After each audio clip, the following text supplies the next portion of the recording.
എല്ലാവർക്കും നമ്മുടെ ഇന്നത്തെ ക്ലാസ്സിലേക്ക് സ്വാഗതം. ഇന്ന് നാം പഠിക്കാൻ പോകുന്നത് ടാൻജന്റ് ഫ്രം ഔട്ട്സൈഡ്, അതായത് പുറത്തു നിന്നുള്ള തൊടുവര. അപ്പോൾ വളരെ പ്രധാനപ്പെട്ട ഒരു ഭാഗമാണിത്. കാരണം സ്ഥിരമായി SLC പരീക്ഷയ്ക്ക് ഈ ഭാഗത്തു നിന്ന് ഒരു ചോദ്യം ചോദിക്കും. ഈ ചോദ്യം എന്ന് പറയുന്നത് മറ്റൊന്നല്ല, ഒരു ടാൻജന്റ് വരയ്ക്കാനാണ് നമ്മളോട് പറയുക. അപ്പോൾ വളരെ പ്രധാനപ്പെട്ടതാണ്, സ്ഥിരമായി ചോദിക്കുന്ന ഒരു ചോദ്യമാണിത്. ഇവിടെ നോക്കിയേ, ഞാനിവിടെ ഒരു സർക്കിൾ വരച്ചിട്ടുണ്ട് അല്ലെ, ഒരു സർക്കിൾ വരച്ചിട്ടുണ്ട്. ആ സർക്കിളിൽ നിന്ന് കുറച്ച് നീങ്ങിയിട്ട് P എന്ന് പറയുന്ന ഒരു പോയിന്റ്, ആ പോയിന്റിൽ നിന്ന് ഞാൻ ഇങ്ങോട്ടൊരു ഒരു ടാൻജന്റ് അല്ലെ, തൊടുവര വരച്ചിട്ടുണ്ട്. ഓക്കെ, അപ്പോൾ നിങ്ങൾക്ക് കാണാൻ കഴിയും അല്ലേ. ഇനി ഈ പോയിന്റ് ശ്രദ്ധിക്കുക, ഈ പോയിന്റിൽ നിന്ന് എനിക്ക് ഈ സർക്കിളിലേക്ക് എത്ര ടാൻജന്റുകൾ വരയ്ക്കാൻ കഴിയും?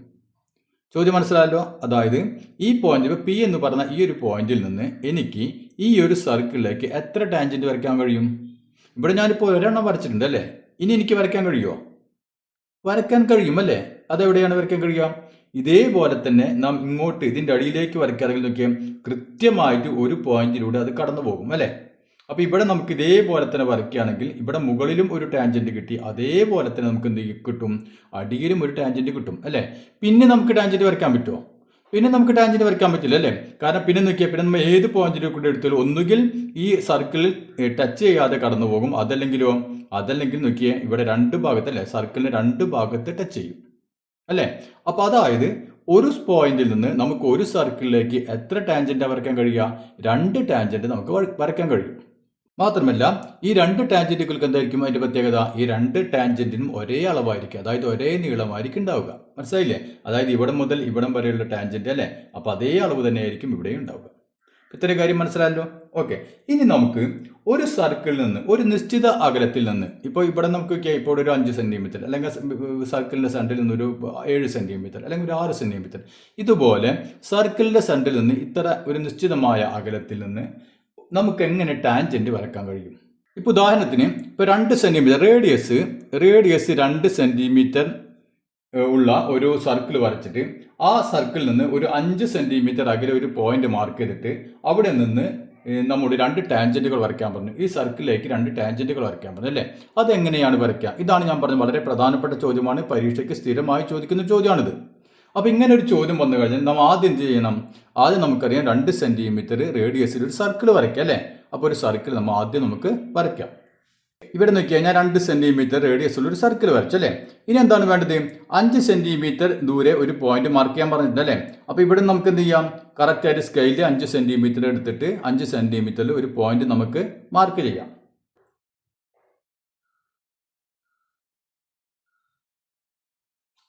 ഇവിടെ നോക്കിയാൽ ഞാൻ ഇവിടെ കൃത്യമായിട്ട് 5 സെന്റിമീറ്റർ എടുത്ത് ഇവിടെ നിന്ന് ഞാനൊരു പോയിന്റ് മാർക്ക് ചെയ്തു അല്ലെ, P എന്ന് പറഞ്ഞൊരു പോയിന്റ് മാർക്ക് ചെയ്തു.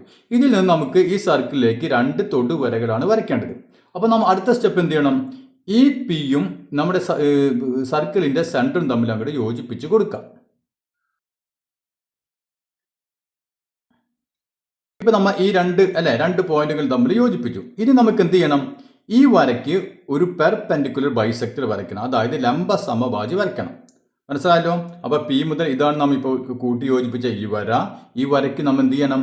നമ്മൾ കൃത്യമായിട്ട് ഇതിനൊരു ലംബ സമഭാജി വരയ്ക്കണം അല്ലേ. അപ്പോൾ ലംബ സമഭാജി പെർപെൻഡിക്കുലർ ബൈസെക്ടർ എങ്ങനെ വരയ്ക്കുക?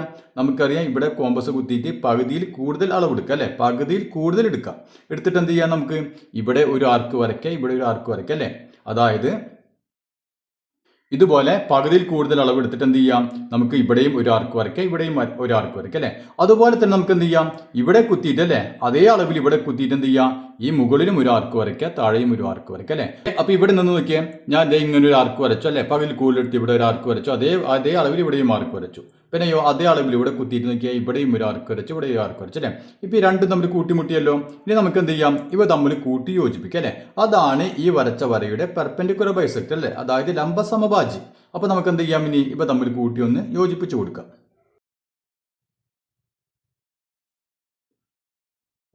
ഇനി നാം എന്ത് ചെയ്യണം?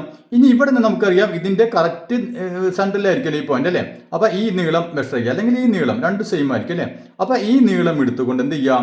ഇതേ അളവിൽ ഇത് റേഡിയസ് ആയിട്ട് എടുത്തുകൊണ്ട് ഒരു സർക്കിൾ നമ്മളിങ്ങനെ വരയ്ക്കാം. മനസ്സിലായല്ലോ.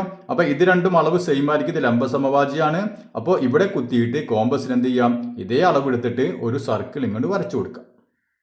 ഇപ്പൊ നോക്കിയേ, ഇത് റേഡിയസ് ആയിട്ട് എടുത്തുകൊണ്ട് ഇവിടെ കോമ്പസ് കുത്തി ഞാനൊരു സർക്കിൾ അങ്ങോട്ട് വരച്ചു അല്ലേ.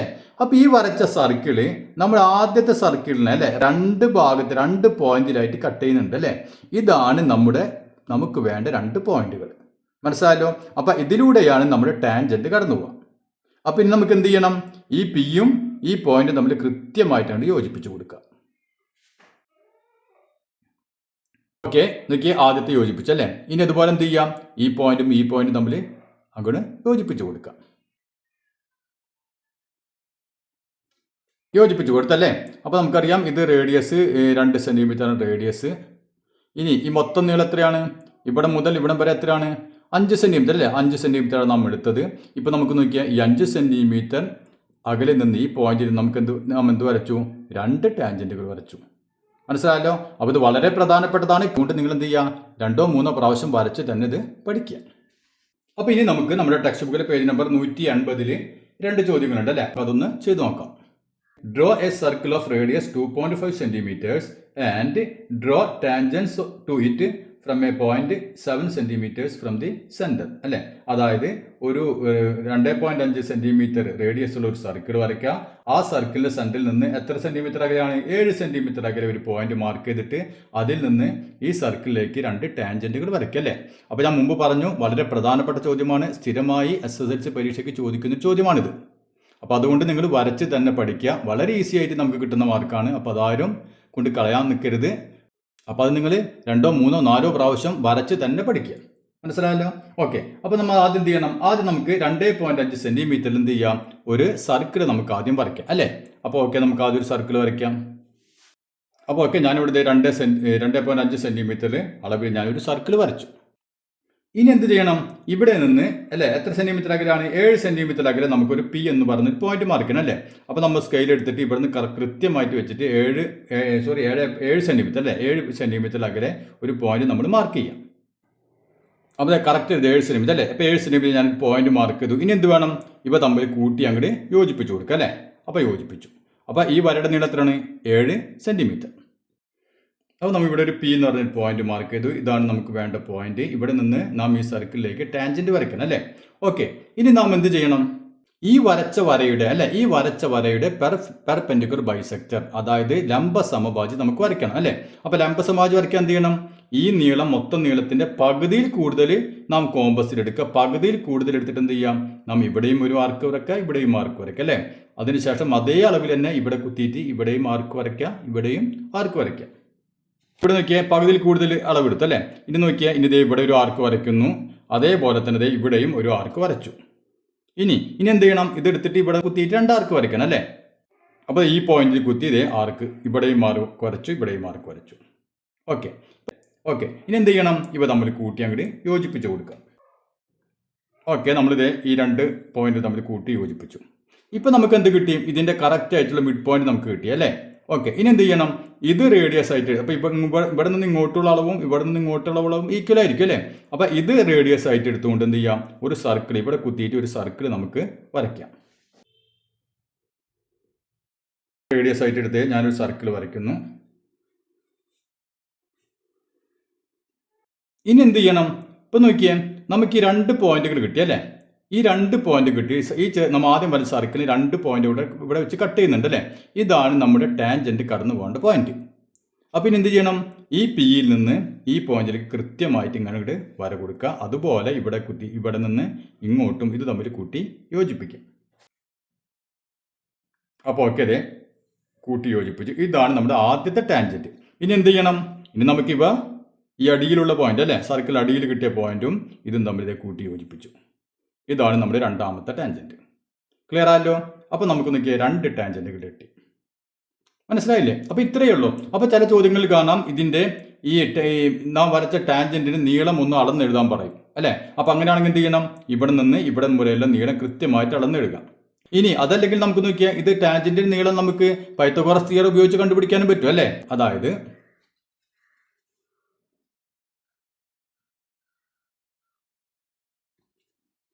ഞാനിപ്പോൾ ഡോട്ട് ഇട്ട് വരച്ച് വരാം അല്ലേ. ഇതാണ് നമ്മുടെ റേഡിയസ്. ഇപ്പോൾ ഇവിടെ നമുക്കൊരു മട്ടത്രികോണാണ് കിട്ടുക, റൈറ്റ് ട്രയാങ്കിൾ ആണ് കിട്ടുക. ഇത് 90 ഡിഗ്രി ആണ് നമുക്കറിയാം. ഈ നീളം നമുക്കറിയാം എത്രയാണ്? നാം ഇവിടെ എത്ര എടുത്തത്? 7 സെൻറ്റിമീറ്റർ അല്ലേ. അപ്പോൾ 7 സെൻറ്റിമീറ്റർ ഇതെടുത്തു, 7 സെൻറ്റിമീറ്റർ. ഈ നീളം നമുക്കറിയാം 2.5 സെൻറ്റിമീറ്റർ. അങ്ങനെയാണെങ്കിൽ പൈത്തഗോറസ് തിയറം ഉപയോഗിച്ചുകൊണ്ട് നമുക്ക് എന്ത് ചെയ്യാം? ഇത് കണ്ടുപിടിക്കാൻ പറ്റല്ലേ. ഇതിൻ്റെ സ്ക്വയറിൽ നിന്ന് ഇതിൻ്റെ സ്ക്വയർ കുറച്ച് കഴിഞ്ഞാൽ നമുക്ക് ഇതിൻ്റെ സ്ക്വയർ കിട്ടും. മനസ്സിലായല്ലോ? അപ്പോൾ സാധാരണ ചോദ്യങ്ങളിൽ നമ്മളോട് ചോദിക്കാറ് എന്താണ്? ഈ നീളം അളന്നെഴുതാനാണ് പറയുക. അപ്പോൾ എന്ത് ചെയ്യാം? ഈ നീളം അളന്നിട്ട് എഴുതാം. ഓക്കെ ആണല്ലോ? ഇനി നമുക്കതിലെ രണ്ടാമത്തെ, അപ്പോൾ നന്നായിട്ട് വരച്ച് തന്നെ പഠിക്കുക. ആ മാർക്ക് വെറുതെ കൊണ്ട് കൊളാക്കി കളയരുത്. വരച്ച് വളരെ ഈസി ആയിട്ട് നമുക്ക് കിട്ടുന്ന മാർക്കാണത്, അല്ലേ? ഇനി നമുക്ക് അടുത്ത ചോദ്യം, draw a circle of radius 3 centimetre, 3 centimetre റേഡിയസുള്ള സർക്കിൾ വരയ്ക്കുക. And draw tangents to it, അല്ലേ? ടാൻജൻറ്റ് വരയ്ക്കണം. From a point 7.5 centimetres from the centre, സെൻറ്ററിൽ നിന്ന് 7.5 സെൻറ്റിമീറ്റർ ദൂരെ ഒരു പോയിന്റ് എടുത്തിട്ട് അതിൽ നിന്ന് ഈ സർക്കിളിലേക്ക് 2 ടാൻജൻറ്റുകൾ വരയ്ക്കുക, അല്ലേ? അപ്പോൾ എന്ത് ചെയ്യുക? ഇതേപോലെ വരയ്ക്കാൻ അറിയാലോ. ഫസ്റ്റ് എന്ത് ചെയ്യണം? നമ്മൾ 3 സെൻറ്റിമീറ്റർ അളവിൽ ഒരു സർക്കിൾ ആദ്യം നമുക്ക് വരയ്ക്കാം. ഓക്കെ, ഞാൻ 3 സെൻറ്റിമീറ്റർ അളവിൽ ഇതേ ഒരു സർക്കിൾ വരച്ചു. ഇനി എന്ത് ചെയ്യണം? സർക്കിളിൽ നിന്ന് ഇവിടെ 7 ആയിരുന്നു, അല്ലേ? ഇവിടെ 7.5 സെൻറ്റിമീറ്റർ നീളത്തിൽ ഒരു പോയിന്റ് നമുക്ക് മാർക്ക് ചെയ്യാം. 7.5 അല്ലേ? അപ്പോൾ 7 സെൻറ്റിമീറ്റർ നീളത്തിൽ ഒരു പോയിന്റ് നമ്മൾ മാർക്ക് ചെയ്തു. ഇനി എന്ത് ചെയ്യുക? ഇപ്പോൾ തമ്മിൽ കൂട്ടി യോജിപ്പിക്കാം. ഓക്കെ, അതും ചെയ്തു. ഇനി അടുത്ത പണി എന്താണ്? ഇതിന് പെർപെൻഡിക്കുലർ ബൈസെക്ടർ വരയ്ക്കണം, അല്ലേ? അപ്പോൾ നേരത്തെ വരച്ച പോലെ തന്നെ എന്ത് ചെയ്യുക? പകുതിയിൽ കൂടുതൽ എടുത്തിട്ട് ഇവിടെ ആർക്ക് വരയ്ക്കുക, ഇവിടെ ആർക്ക് വരയ്ക്കുക. അപ്പോൾ ഓക്കെ, പകുതിയിൽ കൂടുതൽ എടുത്തു ഇവിടെ ഒരു ആർക്ക് വരയ്ക്കുന്നു, ഇവിടെയും ഒരു ആർക്ക് വരയ്ക്കുന്നു. ഓക്കെ, ഇനി എന്ത് ചെയ്യണം? ഇനി അതേ അളവിൽ, അല്ലേ? അളവ് മാറാൻ പാടില്ല. ഇവിടെ കുത്തിയിട്ട് ഇവിടെയും ഒരു ആർക്ക് വരച്ചു, ഇവിടെയും ഒരു ആർക്ക് വരച്ചു. ഓക്കെ, ഇപ്പോൾ ഈ 2 ആർക്കുകൾ തമ്മിൽ കട്ടായിട്ടുണ്ട്, അല്ലേ? ഇനി എന്ത് ചെയ്യാം? അവ തമ്മിൽ കൂട്ടി യോജിപ്പിക്കാം. അപ്പോൾ അവ തമ്മിൽ കൂട്ടി യോജിപ്പിച്ചു, അല്ലേ? ഓക്കെ, ഇനി എന്ത് ചെയ്യണം? നമുക്കറിയാം ഇത് റേഡിയസ് ആയിട്ട് എടുക്കാം, അല്ലേ? ഈ ഡിസ്റ്റൻസും ഈക്വൽ ആയിരിക്കും. അപ്പോൾ ഇത് റേഡിയസ് ആയിട്ട് എടുത്ത് എന്ത് ചെയ്യാം? ഒരു സർക്കിൾ നമുക്ക് ഇവിടെ വരയ്ക്കാം. കണ്ടില്ലേ? അപ്പോൾ അതേ ഇത് റേഡിയസ് ആയിട്ട് എടുത്ത് ഇതേ സർക്കിൾ ഞാൻ വരയ്ക്കുന്നു. ഓക്കെ, ഒരു സർക്കിൾ വരച്ചു. നമ്മുടെ ആദ്യത്തെ സർക്കിളിനെ ഈ വലിയ സർക്കിളിലൂടെ കട്ടാകുന്നുണ്ട്, അല്ലേ? ഈ 2 പോയിന്റിൽ കട്ട് ചെയ്യുന്നുണ്ട്. ഇതായിരിക്കും നമ്മുടെ ടാൻജൻറ്റ് പോകുന്ന പോയിന്റ്, അല്ലേ? ഇപ്പം ഇനി ഇവിടെ നിന്ന് നമുക്ക് എന്ത് ചെയ്യാം? ഇവ തമ്മിൽ കൂട്ടി യോജിപ്പിക്കാം. ഇതും കൂട്ടി യോജിപ്പിക്കാം. അപ്പോൾ ആദ്യം നമുക്കിതേ ഇവ തമ്മിൽ കൂട്ടി യോജിപ്പിച്ചു. ഓക്കെ, ഇനി എന്ത് ചെയ്യാം? ഇനി നമുക്ക് അടിയിലുള്ള പോയിന്റ് തമ്മിൽ കൂട്ടി യോജിപ്പിക്കാം. അപ്പോൾ ഓക്കെ, ഇതേ അവ തമ്മിൽ കൂട്ടി യോജിപ്പിച്ചു. ക്ലിയർ ആയില്ലേ? ഇപ്പോൾ നമുക്ക് ഈ ടാൻജൻറ്റുകൾ കിട്ടി, അല്ലേ? പി എന്ന പോയിന്റ്, ഈ ഡിസ്റ്റൻസ് എത്രയാണ്? 7.5 സെൻറ്റിമീറ്റർ, അല്ലേ? ഇതിൻ്റെ റേഡിയസ് എത്രയാണ്? ഇവിടെ നിന്ന് ഇങ്ങോട്ട് റേഡിയസ്, അല്ലേ? അപ്പോൾ ഈ റേഡിയസ് 3 സെൻറ്റിമീറ്റർ അല്ലേ നമ്മുടെ റേഡിയസ് എടുത്ത്? അതെ, 3 സെൻറ്റിമീറ്റർ. ഇനി ഇതിൻ്റെ ഡിസ്റ്റൻസ് അളന്നെഴുതാൻ പറയുമ്പോൾ മറക്കരുത്. അളന്നെഴുതാൻ പറയുകയാണെങ്കിൽ ചോദിച്ചിട്ടുണ്ടെങ്കിൽ ഇവിടെ നിന്ന് ഇവിടം വരെയുള്ള ഈ ടാൻജൻറ്റിൻ്റെ ഡിസ്റ്റൻസ് നമ്മൾ മെഷർ ചെയ്തിട്ട് എഴുതാം. ഓക്കെ, മനസ്സിലായല്ലോ? അപ്പോൾ ഞാൻ പറഞ്ഞല്ലോ, വളരെ പ്രധാനപ്പെട്ടതാണ്. നല്ലവണ്ണം വരച്ച് പഠിക്കുക. ഓക്കെ, ഇനി നമുക്ക് ഇതിൻ്റെ അടുത്ത ഭാഗങ്ങൾ അടുത്ത ക്ലാസ്സിൽ ചെയ്യാം.